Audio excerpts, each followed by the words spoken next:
I found out the hard way what they meant when they said the spirit is willing but the flesh is weak. And I've got a fair bit of flesh and it's really weak. You know, I look at this and it is hard to believe. 40 years ago, with a handful of blokes from Sydney and no one in Melbourne that had any colours,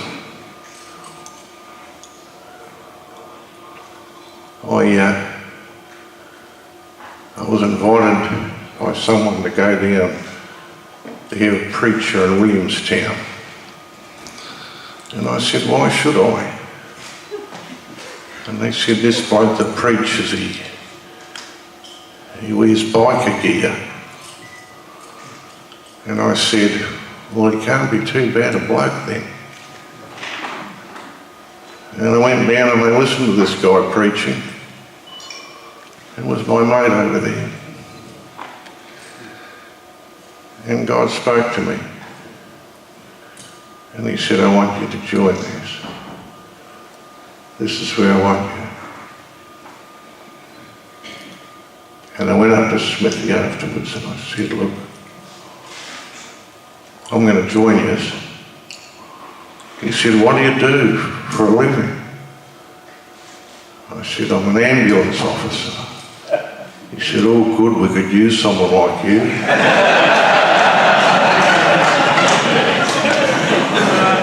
And when I saw them right away, I knew why.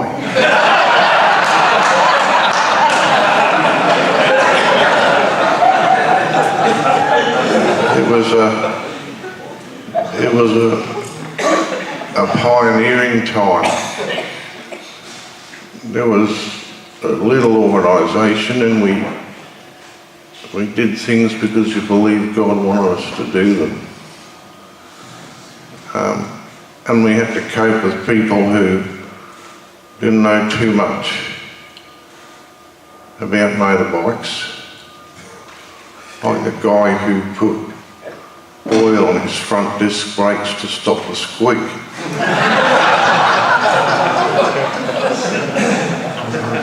Fellow who thought he'd run out of petrol and put a cigarette lighter over the top of the tank to see if there was anything left in there.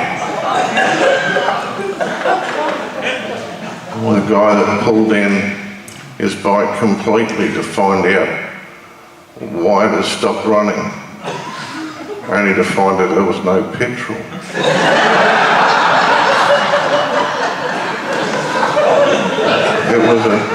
It was a steep learning curve.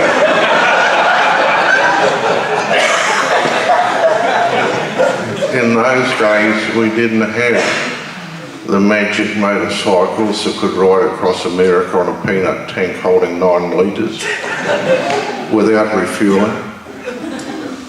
We rode Hondas and Kawasaki 900s because they were the biggest, most powerful and fastest things that anyone could ride. And I've had a Harley, only one.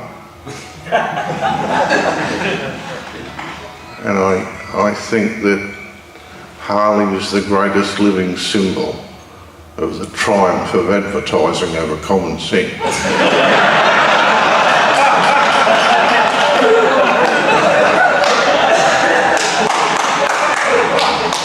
But, you know, God does things in your life, and I got to a point in my life where I wanted to change. I wanted God to change me. And I started praying a prayer. And it went like this: please God, I do not like how I am. I want you to change me.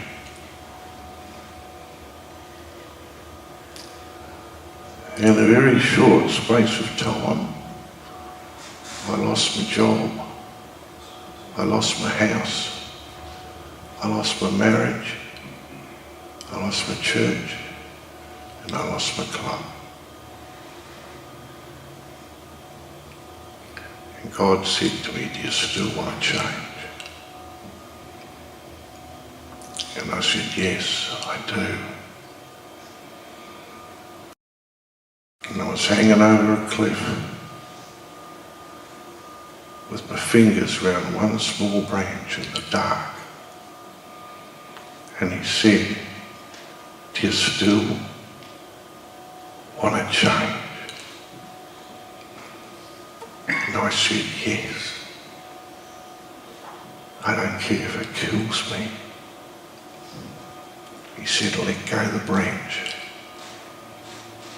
And I wanted to let go, but my fingers wouldn't move. And his hands came down over mine, and he took my fingers off the branch and I dropped. Only a few feet. And his arms were there. And I never cared much what people thought of me, never ever. It didn't weigh with me much at all. But what Jesus thought of me weighed a lot with me. And after that I knew.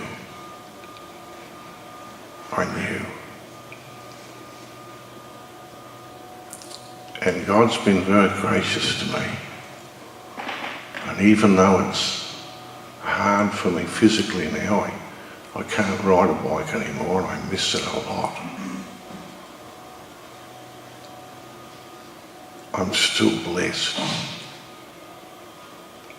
Just a few days ago, a friend of ours, it's a young woman with a business, 2 children, one 13, one about 11, hung herself. And you think, I wonder what I could have done. I wonder if there's something I could have said. Something I should have done, something I should have said. And you can't think of anything. And then some of the people that are affected come round to your house and talk to you. And God gives you the words. I just want to encourage you. You don't follow a system. You don't follow a hierarchy. You follow Jesus. And he's the one. He's the one. If he's not the first and foremost one, then you've lost it before you start. You're just not in the race. Unless you hear his voice, unless you feel the touch of his spirit, you're not making it to first base. I don't care if you know every outlaw president of the 1% clubs on a first name basis and sparks strike off your boot heels as you walk down the street. Unless you know Jesus and want to do what he wants you to do, it doesn't amount to a hill of beans. It really doesn't. And you know, when I look at John, we live only a short distance away from each other.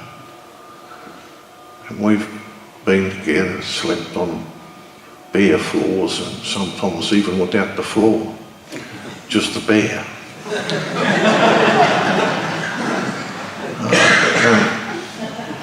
We've ridden, we've done what lots of you do. And when I talked to Sean and you said, you know, we rode and it was 8 degrees below zero and stuff like that. I don't know what that's like. I can't imagine I can't imagine what it's like to ride in conditions like that. I've rode to Adelaide 5 times when the tar's been bubbling on the road because it's been so hot. And you know, in the early days, you look back and I look at all you guys now and you're so many are young and you're all fit, you know, and there's so much promise, so much wonderfulness. You know, when you know the grace of God, the free, undeserved favour of the person who made the whole shebang and hung it out there in the middle of nothing. It's pretty incredible when you think of it. And you know, I'll just close with the words that written by that retired captain of a slaving vessel who said, "Amazing grace, how sweet the sound that saved a wretch like me." And I tell you, that's what it's about. We're not going to get up there and say, "Hello, Jesus. Gee, weren't you lucky to have me on the side for you, eh? You'd have never made it without me there." No. Doesn't work like that, does it? Doesn't work like that. I'm a sinner saved by grace. How wonderful. Thank you.